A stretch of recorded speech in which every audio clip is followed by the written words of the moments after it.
Today on Game and Read, you might as well face it, you're addicted to guns.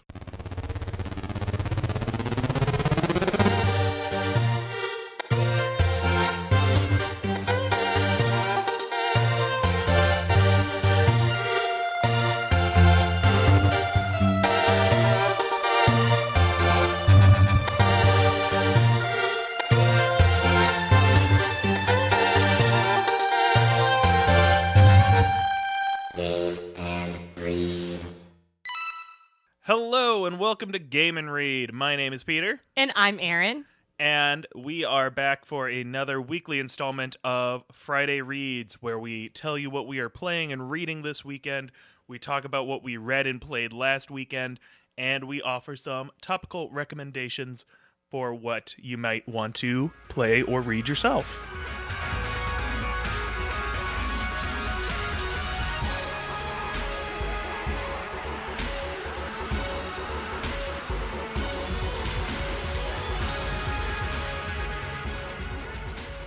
Last week, my Friday Reads was Transcendent Kingdom by Jesse, and I hyped this book up for myself because I loved Homegoing so much, and it often makes me a little nervous to read another book by an author I really love because I just loved that original book.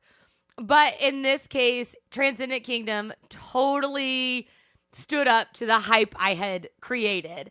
It is about Gifty. She is a 6th-year PhD student in neuroscience in California, and she is specifically interested in how the brain functions when it comes to control, addiction, desires, and how to have self-control. She works with mice, but the reason that she's so interested in this subject is that her family has really had a hard time with issues of addiction, mental health, depression. There's just a lot going on that Gifty's sort of trying to understand from a scientific level. The sort of main arc, I suppose, of this book is that Gifty's mom comes to California to stay with her for a little bit. And without getting into too much, it is not the most positive or happy visit, but what Jesse does so beautifully is weaves Gifty's past memories and her current circumstances and experiences together to just inform each other. You understand, you learn and understand the family dynamics, and you really get a sense of Gifty and her family and how Gifty got to where she is now in her studies. I loved this book. The characters are well-rounded and really feel like real people. The environment is beautifully captured. There's times in Alabama, times in Ghana, in California. There's some Boston scenes. And I just think that Jesse captures those places and the feelings that Gifty has in those different places really, really well. So this was fantastic. Loved it. Highly recommended. Highly recommended. Absolutely. It is not too long. It was like maybe a little over 200 pages-ish, which I know might be long for some people, but I think in adult novel world, that is not long for anybody. That is at least short to medium. Okay, so, sometimes I don't know what's realistic, okay? When it comes to page length. Yeah, as I've mentioned before, I love the huge books. But yeah, no, I would totally recommend Transcendent Kingdom. My Friday plays last week was Enter the Gungeon. I had talked a little bit about it last week, but just now I've played probably a good 10 to 15 more hours, probably closer to 10, if I'm being as accurate as possible. This game is really addictive and really tough and really fun. I've had a very nice time with it. However, I am a little upset in that I have not made it to the end. I was really hoping I could push through and get a good enough run to make it to the end. I think I've gotten it to the end of the 4th floor, and I believe there are 5 floors in the Gungeon. And I just cannot get past the boss on the 4th floor. It's this set of 4 pillars that just jump around and shoot so many bullets, and unless you're like coming in with a really strong weapon and a whole bunch of health and shields and everything, I just couldn't make it past it. I almost beat it once last night. I was like, yes, gonna finally get it, and the last remaining pillar took out my last little heart, and it was so devastating that I like started like punching my leg as hard as I could because I was just really mad and I didn't want to break anything. I will say, being in the same room as you while you play this game, that is not the only time you've like punched your leg or yelled fuck really loudly or like almost thrown the controller while you're playing this game. Right, well, it's because this game, since it's run-based, because it's a roguelike or roguelite, if you mess up really early on, it's not that big of a deal. You go, okay, that was, so sometimes if I get like accidentally hit in the first room, I'll just do a quick restart, be like, well, let's just try and do this better. But if you're having a really good run until you make it onto like the fourth or third floor, and it's like, okay, well, I just got to keep going. Like, I've gone far enough. Even if things are looking a little dire, I'm not going to just give up and restart this. And you get like 30 minutes into a run, and you're down there, and you're like, okay, I might be able to get it. I've got a good lineup of guns. I've got most of my health. As long as my dodges are good, I should be okay. And then you just accidentally like roll into a pit, and you just lose a heart, and you're just like, it's so wonderfully infuriating in that way. And I really have loved this game. I think I'm probably going to play a bit more, so maybe I'll have an update on the future. If I finish it, I'll probably come back and do an update on the ending. But as just a rogue experience, it is really fun. If you've never given this a shot, I would highly recommend it. That being said, I'm playing on the Switch, so that I can go back between handheld and on screen. And there are some performance issues on the Switch. There are occasional lag moments. There are occasional long load times. I never get full slowdown, but sometimes it'll just like pause for half a second, and then everything will go back to normal. Probably 2 times where there was a bunch of fire going in a room, and there was a bunch of bullets going at the same time that I started to get a little bit of slowdown. But other than that, it ran pretty smoothly. So if you have a PS4 or a decent PC or an Xbox, maybe try playing on one of those. But if all you have is a Switch or you want to play it handheld, it works totally fine. I'm going to keep playing it on this, even though I could go pick it up somewhere else. Just, word of the wise for the multi-console owners out there, the Switch is probably the weaker choice with this game. Did you prefer playing, or do you prefer playing on the big screen with the Pro Controller or handheld with the Joy-Cons? Is there one that was, like, you had more success or you felt was more comfortable? I'm pretty universally a Switch on the TV person, outside of games like Picross or kind of like slow, chill puzzle games, or if I just, want to play in a room that doesn't have our TV. Or if Erin is using the TV. Right. So if I have my choice, I generally go for the TV. I found it to be helpful just because I really like the Pro Controller over, the Joy-Cons on the side with a grip, which is how I play handheld. And I'd say if you have a Switch Lite, this will probably feel pretty comfortable. I find the full-size Switch, even in a grip, to be subpar compared to the Pro Controller. So I really enjoyed having the better controller experience with that. But having the option, I did have some decent runs in handheld mode, so worth putting that out there. Beyond just the fun of it, I think this game is really cute. The world it builds is really fun and silly. It's, most of the enemies are different kinds of like bullets and ammunition, and then certain like ghosts and monsters that you would typically see in kind of a fantasy dungeon setting. And they all have different kind of like punny names, and they all have their own little quirks about them.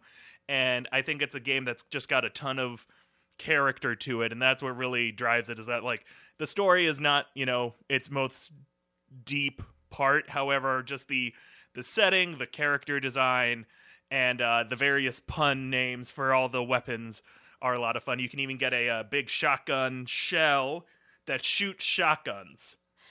What?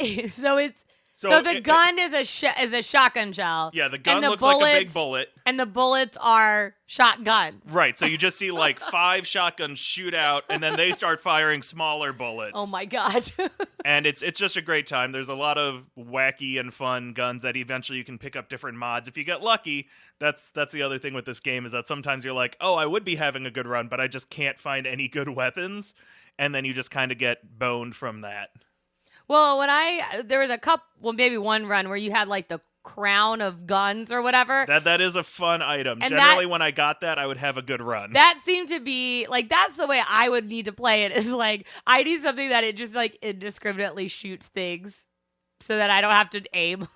Really, for a lot of those bosses, the best thing you could get is something with a very wide scatter that does a decent amount of damage that you can fire off repeatedly, because there are some bosses that will make the room dark or go kind of to far ends of things, and so having that range on certain guns so that you can step back from whatever they're shooting at you and you have more time to react with your dodge rolls is really beneficial. So I generally did the best when I could have more options with how close I could be to them. If I could kind of like keep in a mid-range away from them, I could still hit them consistently while still having enough time to dodge whatever they're throwing at me. And it's just a matter of learning the patterns of the bosses, learning how to time the dodge rolls right, and eventually, like, I think I'm almost there to be good enough to beat this if I get like some lucky drops. And that's just kind of where I'm at with it. It's like I'm so close, and that's why it's frustrating I didn't quite beat it in time for, this podcast recording.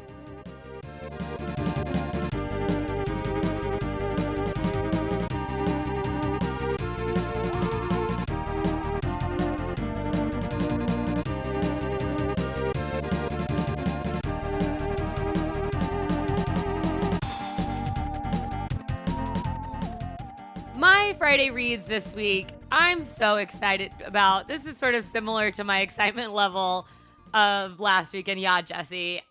Book of the month is really coming in hot for me. But my Friday reads is Leave the World Behind by Rumaan Alam. I fell in love with Rumaan Alam's writing with the book Rich and Pretty, which Peter will tell you is my... like one of the best, like, rich people problems, which I love those kinds of books. It was so good. I think I've talked about it just like in life a lot. It's a great book. I feel like you haven't brought it up in a while, but right around when you read it, you definitely brought it up a lot of like, this book was just a lot of fun. It was. Is not my recommendation for this week, but I do recommend it. It's about friendship and family and wealth and being pretty and rich. But Leave the World Behind is Alam's new book. It just came out this past Tuesday, October 6th. So it is like brand spanking new. And it seems a little more sinister and mystery-like, which is a little different than his other books. He also has another book, which I read, and it is more of that like friendship, family relationships. But Leave the World Behind seems, from what I know about it, to go off on sort of its own fork in Rumaan Alam's writing road. It's not... There's a pivot. There's a pivot. That's what the 2020... Not just sticking with the rich and pretty. The 2020 word of the year is pivot. And that seems to be what it is. So the kind of premise, and as I think I said last time, I don't read too much about it, especially from authors I love. But the premise is that a couple rents this beautiful house on Long Island for just a weekend away. They're relaxing. And then one night, an older couple comes like knocking frantically on the door. They claim they own the house and that New York City is experiencing like total blackouts. And so then the night unfolds, and it seems to be, is there more to the story? Are these people really the owners of the house? What is really going on? It just looks really great, and I love Rumaan Alam, so I'm excited to pick this up for this week's Friday Reads. For my Friday plays, I am going to stick with the theme from last week, which is guns, and I will be playing Wild Guns, which is a Super Nintendo game currently available on the SNES collection that comes with the Nintendo Switch Online. That was a lot of descriptors, but it is a older SNES game that I was just browsing and decided I wanted to give a try to. For these games, I've been doing a lot of games I missed over the past several years, and I wanted to make sure that I got a chance to dip into some retro games that I never really tried before, just because I was, a toddler when this game came out. I never owned a Super Nintendo growing up, and so I've never really experienced this, but I was just browsing through and it caught my eye, and it continues on the theme of lots of fun guns and shooting in Peter's Friday Plays picks. Wild Guns is a sci-fi western shooting gallery developed by Natsume with lead designer Shunichi Taniguchi, and it was released in 1994. It is, at least according to the random Wikipedia, says it's a cult classic, which I think is a descriptor anything has, but it does look pretty fun, and it must have been at least fairly well liked because it did get an enhanced remaster a couple of years ago. I do think it sometimes is hard to know what cult classic means when, we were 2 and 3. So with movies, I feel like you hear about them a lot more, but I've never heard of this game in my whole life. And not that means it's a real cult classic. Right, it's underground. Not that I'm a video game connoisseur by any means. You are not. No, not at all. But I didn't even know they had shooting games on this SNES. Oh yeah, sure they did. I mean, they made the whole the Super Scope, which is the bazooka-looking gun. Nintendo made that for their Safari game, the follow-up to the Zapper and Duck Hunt. Well, either way, I suppose it's a cult classic because I've never heard of it. Well, I think one of the things that would make it a cult classic is that it's a uncommon genre for that time and in general nowadays, because while it was solely designed for the SNES, it is really kind of an arcade shooter style. So from what I've seen, I haven't played any of it yet. I've just kind of looked at a brief bit of gameplay just to know what it is.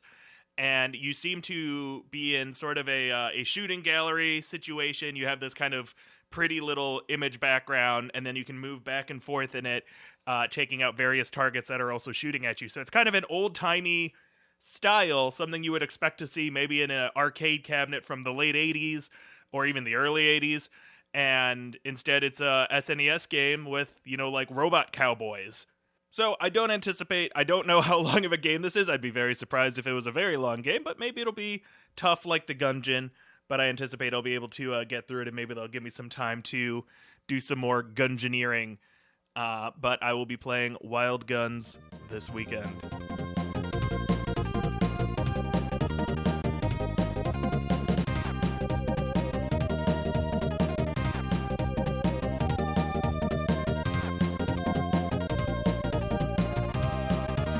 We've arrived at recommendations, and we have arrived. I am very excited to recommend my book this week. I am recommending The Hopefuls by Jennifer Close. This is a book about politics, and in our current terrible political situation, this is nothing about our current day. But I love this book. So I thought it was appropriate. If you want politics, but you don't want to think about what's happening right now, look at this book. Basically, it is a story about politicians through the eyes of a non-politician. It's got a rich people drama angle, which I just absolutely love.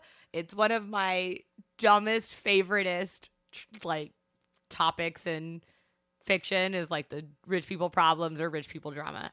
And with politics thrown in there, it's a double whammy. So The Hopefuls is about this couple, Beth and Matt. They have just moved to Washington, D.C. because Matt got a job working on the 2008 Obama campaign. Beth is not in politics, and she sort of she supports her husband, but she also doesn't really like politics. She's not, she does not relish in being a potential politician's wife. That's not her style. But soon she and Matt form a close bond with another couple. The husband is a White House staffer. They're very glamorous and charismatic. And are going to start a podcast company after the Obama's out of office. Perhaps. And the White House staffer, Jimmy, he's sort of on the up and up, and he is this aspiring he's an aspiring politician. He wants to get high in the world of politics. Right. So they basically befriend one of the hosts of Pod Save America. Precisely. Before the podcast. Precisely. Okay. So Beth starts to think like, maybe DC is not so bad. I have this friend. Like, this is fun. But then things, as they always do in DC and with politicians, take some unanticipated turns, and perhaps things are not as they appear to be. Maybe some of those things Beth thinks about the relationships that she has are not as strong or as true as she wants them to be. So like I said, this is total, like, if you like Scandal, it's not that there are a bunch of scandals, but it's a similar tone of like Washington, D.C., a lot of drama, politicians, like just craziness. So I really enjoyed it. I think it's a fun read. So that's my recommendation this week, The Hopefuls by Jennifer Close. My recommendation for this week, I think this is the last week I have for a while without like a anniversary that I want to point out and recommend something based on. However, there is kind of an anniversary, at least what I'm recommending is related to an anniversary, and that is Super Mario Bros. 35, which is the limited release multiplayer game Nintendo just put out this past week. In it, you are playing the original Super Mario Bros. Game. However, you are playing against 34 other people online. And the way that works is you are defeating enemies, collecting coins, and doing things in the world, trying to rack up a score, you are actively sending more obstacles to the other players. It's developed by the same studio that made Tetris 99, in case you were wondering why it sounds so familiar to a game that already exists. That studio being Akira. I do love Tetris 99. It's so fun. I love Tetris, and I also love competing against people I don't have to talk to or aim at, like that I'm just trying to beat them, but I don't do anything actively to screw them over except do well at the game. And Tetris 99 is beautiful. So imagine that, but with a game that you don't personally love. Well, I'm not going to play it, but other people might like it. Well, yeah, that's the thing. Lots of people do love this game, myself included. And so I've played it a bit so far. I want to play some more. It's fun and tricky, and you just realize how bad you are at Mario, unless you're one of those people who's really good at Mario. And you're winning, which I was not. I think I broke the top 15 once, and I was pretty happy with that. It's like, okay, here we go. But overall, it's been pretty fun. It's a very limited game. I know Patrick Klepek from Vice Game / The Waypoint podcast wrote a piece about this and definitely talked a bit about how this is a very kind of... It's an odd thing that exists because it only will exist until March 31st. That is so weird to me. That it's like that it's a game that they want lots of people to play because you're playing against people and you need people to play. But then they're like, "Oh, man, it's going to go away in 6 months?" Right. Well, and they released this for the 35th Mario anniversary. That's also why they made the 3D Mario All-Stars game that just came out with the 3D Mario games. I'm saying Mario and 3 a lot. But the thing with that is that it is also leaving on March 31st. So I don't know if something's going to happen on March 31st or if they're just really doing this like Disney Vault-esque finagling. But it is a kind of a weird idea from a video game publisher. Mario, hear me out. March 31st, everything ends. Mario and Peach announced that they have been making babies. There is a new generation. Baby Mario already exists. No, not Baby Mario. Okay. This is like Baby Michio or whatever. Like a new... Everybody loves that famous Italian name, Michio. A new character that is starting a new generation of Mario games, but it's not Mario. It's like Spawn of Mario. No, are we not Spawn into of this? Mario. I have a feeling that won't be it. I wonder if there will be some sort of announcement that will make these games available in another fashion, because it would be very strange for them to release these games and then just totally say, well, and now they're gone. If you got them, you got them. If not, too bad. But that is what I'm recommending this particular week is Super Mario Bros. 35. If you have Switch Online, check it out while you can. Unless you really love Mario Bros. Or get really into the idea of playing it competitively, you probably won't play it a ton, but it's definitely a fun couple of hours. At least that's what I've played so far.